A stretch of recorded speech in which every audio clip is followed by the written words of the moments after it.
¿Sabías que muchas personas tienen problemas para calentar leche en el microondas? No te preocupes. En este vídeo te mostraremos cómo hacer esto. Empecemos. Paso 1. Colocar leche.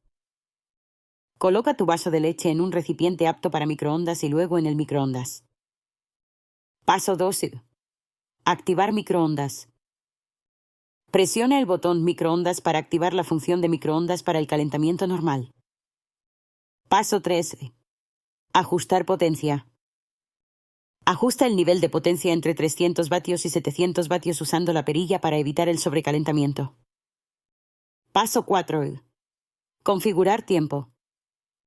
Gira la perilla para configurar el temporizador a 1 a 2 minutos, dependiendo de la temperatura inicial de la leche. Paso 5. Iniciar calentamiento. Presiona Iniciar para comenzar el calentamiento, luego revuelve la leche ligeramente después de sacarla para evitar puntos calientes. Ahora deberías poder calentar la leche correctamente en el microondas Candy Mi 440 VTX. ¿Aún necesitas ayuda? Visita nuestro sitio web para el manual completo. Allí también encontrarás preguntas y respuestas de otros usuarios de Candy. ¿Te resultó útil este vídeo? Al suscribirte nos ayudas a continuar respondiendo las preguntas de los usuarios. Así que suscríbete a nuestro canal. Gracias por vernos y nos vemos en el próximo vídeo.